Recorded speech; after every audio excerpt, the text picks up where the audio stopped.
Agriculture सबसे ज्यादा profitable sector माना जाता है वर्ल्ड वाइड। हमारी कंट्री की इकोनॉमी डिपेंड करती है बहुत ज्यादा एग्रीकल्चर सेक्टर पर। और आज हम बात करने जा रहे हैं top 10 most profitable crops in UP के बारे में।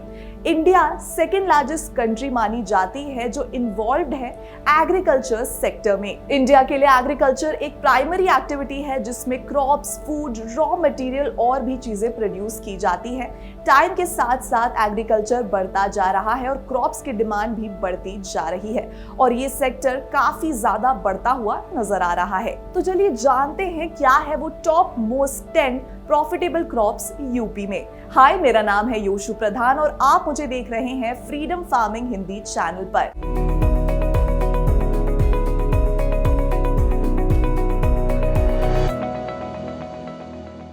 क्या आपको पता है कि 3 मेन टाइप के क्रॉप्स पाए जाते हैं यूपी में, जिन्हें कहा जाता है खारीफ क्रॉप, राबी क्रॉप और ज़ैद क्रॉप। पहले राबी क्रॉप्स के बारे में बात करते हैं। ये क्रॉप्स वो क्रॉप्स है जिनको विंटर सीजन में सो किया जाता है अक्टूबर से लेकर दिसंबर तक और हार्वेस्ट किया जाता है फरवरी अप्रैल के महीने में। इन क्रॉप्स को कम पानी और एवरेज टेम्परेचर की जरूरत होती है। कुछ इंपॉर्टेंट राबी क्रॉप्स है वीट, बार्ले, ग्राम, मैसूर, पोटैटो और पल्सेस। पहले बात करते हैं वीट के बारे में। वीट सबसे ज्यादा प्रोड्यूस किया जाता है इस स्टेट में। 24% की एग्रीकल्चर लैंड में वीट को प्रोड्यूस किया जाता है यूपी में। यूपी फर्स्ट रैंक करता है वीट प्रोडक्शन में। Ganga Yamuna largest wheat producing area है जिसमें गोरखपुर, मीरठ, बुलंदशहर, सहारनपुर, आगरा, अलीगढ़, मुजफ्फरनगर ये सारी जगह आते हैं। नेक्स्ट बात करते हैं ग्राम के बारे में। ग्राम लार्जेस्ट ग्रोइंग क्रॉप है बाकी सीरियल क्रॉप में इस स्टेट में, जैसे कि हमीरपुर, मिर्जापुर, कानपुर, फतेहपुर, सीतापुर, इलाहाबाद और आगरा मेन डिस्ट्रिक्ट्स है जहां पर ग्राम ग्रो किया जाता है। हमीरपुर जो है वो लार्जेस्ट प्रोड्यूसर बताया जाता है ग्राम का स्टेट में। नेक्स्ट बात करते हैं मस्टर्ड के बारे में। मस्टर्ड लार्जेस्ट ग्रोइंग क्रॉप है स्टेट में among oil seeds crop. Uttar Pradesh second largest producer है मस्टर्ड का इंडिया में,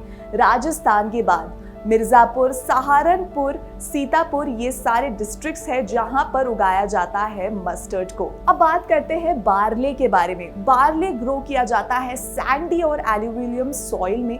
ये क्रॉप एक शॉर्ट ग्रोइंग सीजन क्रॉप है जिसकी अच्छी ग्रोथ टॉलरेंस है।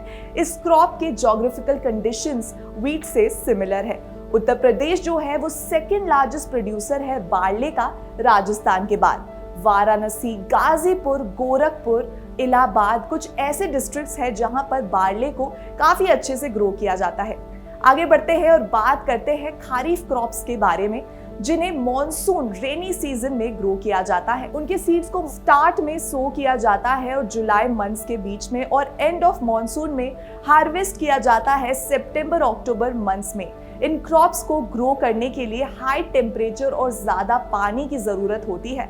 कुछ इंपॉर्टेंट क्रॉप्स जो इस कैटेगरी में आते हैं वो है राइस, कॉटन, जूट, शुगरकेन, अरहर, बाजरा, ग्राउंडनट और मेज। तो सबसे पहले बात करते हैं राइस के बारे में। राइस रैंक करता है सेकेंड पोजीशन पर इंडिया में यूपी में प्रोडक्शन के लिए।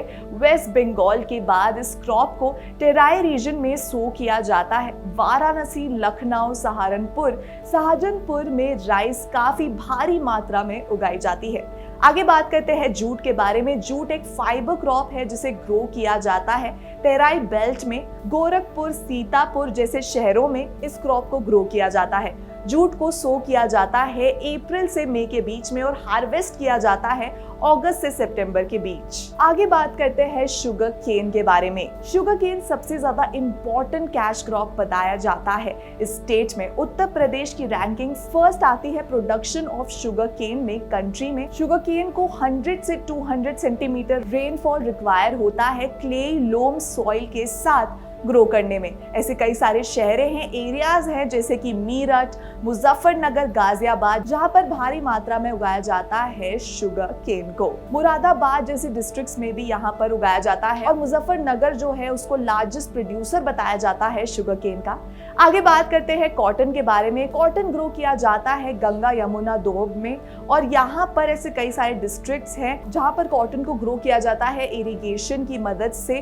भिन्न भिन्न प्रकार के कॉटन कॉटन को ग्रो किया जाता है, जैसे कि यूपी देसी, Bengal cotton, Punjab cotton, American cotton. क्या आप जानते हैं कि कॉटन के इतने सारे प्रकार होते हैं? अगर आप जानते हैं तो कमेंट सेक्शन में जरूर बताएं। आगे बात करते हैं अरहर, ग्राउंडनट और मेज के बारे में। जो अरहर होता है वो काफी इंपॉर्टेंट सीरियल क्रॉप माना जाता है स्टेट का। वहीं बाजरा और बार्ले जो है वो साथ में सो किया जाता है दोनों क्रॉप्स को। वाराणसी, झांसी, इलाहाबाद, हमीरपुर और लखनऊ ऐसे मेन डिस्ट्रिक्ट्स हैं जहां पर अरहर के पल्सेस को ग्रो किया जाता है। और हमीरपुर जो है लार्जेस्ट प्रोड्यूसर है अरहर क्रॉप का। अगर बाजरा की बात करें तो इसे ग्रो किया जाता है मई से जुलाई मंथ में और हार्वेस्ट किया जाता है सितंबर से दिसंबर के मंथ में।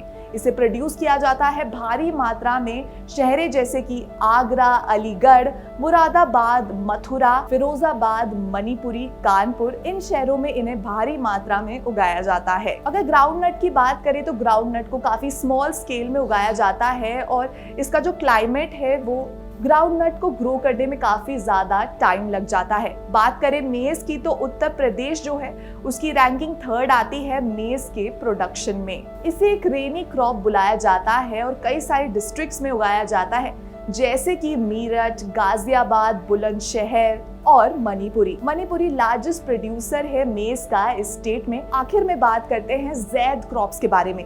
जैद क्रॉप्स को सो किया जाता है राबी और खरीफ क्रॉप के बीच में।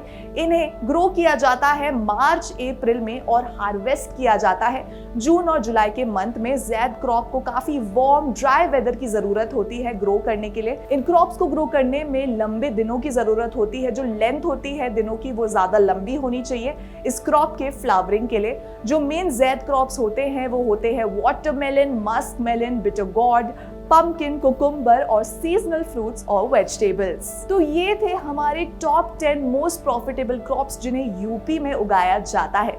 अगर आपको ये वीडियो अच्छी लगी हो तो इस वीडियो को लाइक जरूर करें, हमारे चैनल को सब्सक्राइब करें ताकि हम आपके लिए इसी तरह से इंफॉर्मेशनल वीडियोस बनाते रहें। अगर आपको फार्मिंग के बारे में और भी ज्यादा जानना है, फार्मिंग टेक्निक्स, टूल या फार्मिंग से रिलेटेड कोई भी टॉपिक के बारे में और अच्छे से जानना है तो आप डाउनलोड कर सकते हैं हमारा फ्रीडम ऐप। फ्रीडम ऐप को डाउनलोड करने के लिए डिस्क्रिप्शन में लिंक दिया हुआ है जहां पर जाकर आप इस ऐप को डाउनलोड कर सकते हैं।